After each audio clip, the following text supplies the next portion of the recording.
Tradition. Tradition. Bob Dylan's famous chant in 1963, "Times they are a-changing." And it's true, isn't it? Now, if I go back to when I was very young, Christmas and Easter, but especially Christmas, these were magical times, truly magical times. We had Christmas Eve, and we had to go to church for midnight mass, and candles were burned, and incense was disseminated throughout our little church, and organ music was played, and then we would come home for a very late snack, go off to bed, and wake up early to open our presents. Now, curiously enough, presents were given to everyone, but no one really thought of gluttony, physical gluttony. Everyone received 1, 2, even 3 presents, maybe 4, but they were all deeply appreciated because they probably continued some hobby or some habit that we each had. I was deeply interested in trains at the time, I remember. And my mother and father bought me an electric train set, and it was an extraordinary thing because, of course, it was a time that I got television when I was 6 or 7 years old. So these were very, very humble times relative to the great consumption that we have today. Now, when I lived in the United States, when I worked in the United States, I was actually there one time on so-called Black Friday in the morning, which is the beginning of the American commercial purchasing season to Christmas Eve. And we had to get there rather early, and the stores opened at 5 o'clock in the morning, and there was just a mad rush to buy things.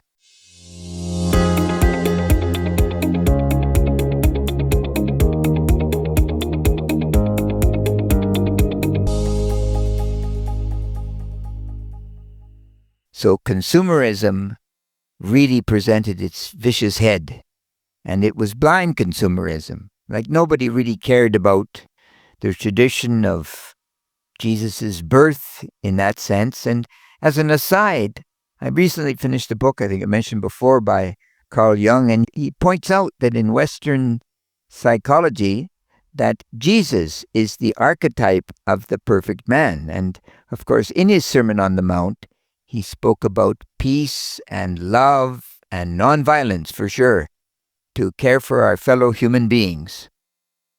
And this message, of course, was quickly thrown away.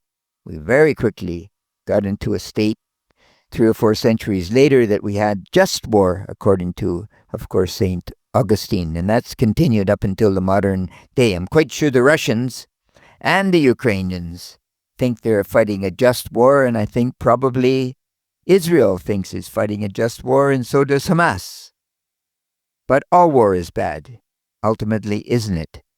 And so coming back to tradition, at the time I was growing up, non-violence, we were talking the birth of Jesus. I was raised a Roman Catholic. The birth of Jesus was a really magical, non-violent time. And this extended to Christmas Day. We had a big dinner. Now, at the time when I was growing up, it was a modest time in Canada. The concepts of the war, or the viciousness economically of the war, was just over, and the economy was starting to replenish the lives of all the people in a sense, though a lot of men, for sure, including my father, probably suffered from PTSD. They were traumatized by the war. He was a soldier in the war, of course, but they held to this tradition for a very long time. So when I had a family, I also took them to a Catholic church, and my wife and I would celebrate Christmas. It was a wonderful time, but my children, I think, don't follow the tradition of Christmas.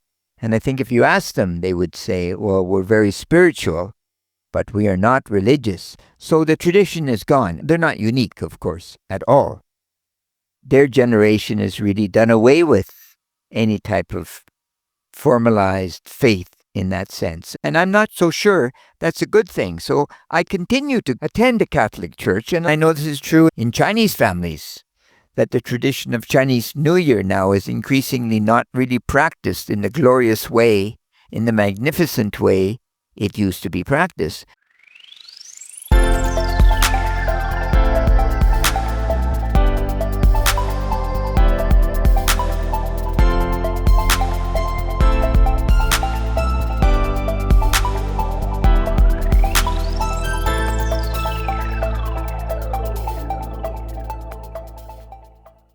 So we have the question, why should society preserve its traditions? Well, first of all, in a Judeo-Christian sense, it gives us cultural identity, a sense of historical continuity, doesn't it? And Christmas also, it was a moral guide, right? If you think of Jesus and his birth and later the concept of the Sermon on the Mount, right? And I think if we practice Christmas in the Judeo-Christian sense, it gives us some sense of social cohesion. And, it's curious. You can ask yourself, we all have a routine, or at least we should. And this is kind of a tradition, isn't it? So I get up in the morning and I make a cup of coffee and I make my bed every day. I've done such since I've been 69 years old, right? Well, maybe not when you were 1 or 2 years old, but it was always a part of my life. And I could not go a day without making my bed. It would be weird, I think. And it gives us, I think, honestly, a sense of stability. At least it does for me. It's very important for me to attend a church. And ultimately, I believe that my children will continue that tradition in some form, hopefully.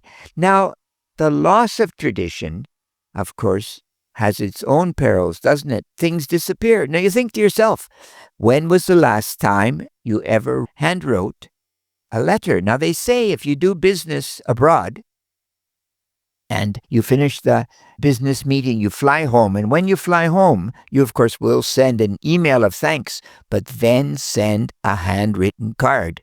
It really shocks people that you could actually think enough of them to actually send a card. And this card is so unique that it'll sit on their desk and they will be reminded of you on an ongoing basis. Now, this is part of your personal brand as well. And to think of all the things, gosh, my parents used to can, my wife used to can pickles and salmon, all those things. Those are traditions that are totally gone. Craftsmanship, having a suit made. Gosh, very few people have their clothes handmade anymore.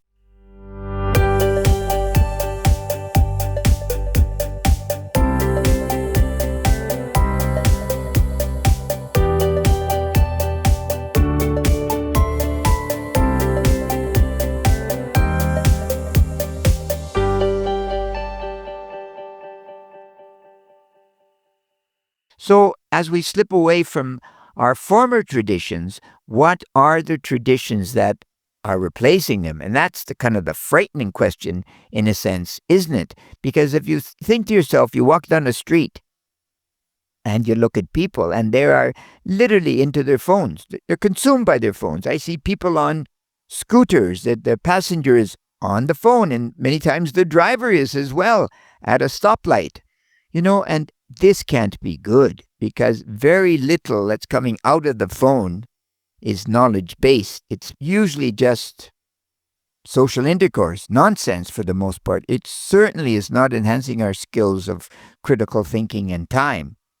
And this is a scary thing for sure, because if we're supposed to eventually vote in democracy, if this is what we call our system, then we need to think.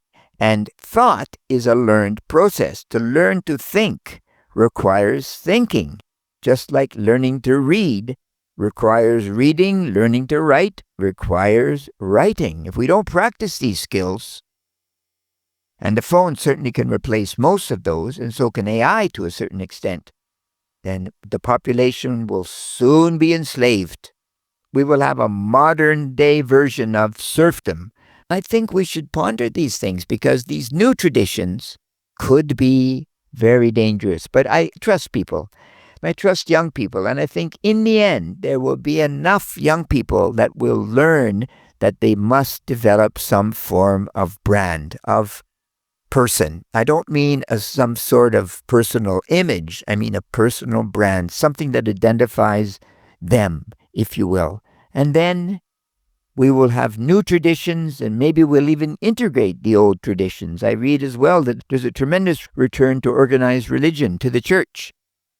And I think this is a good thing, because organization, communalism, if you will, benefits all civilization in the end. We look out for our fellow man.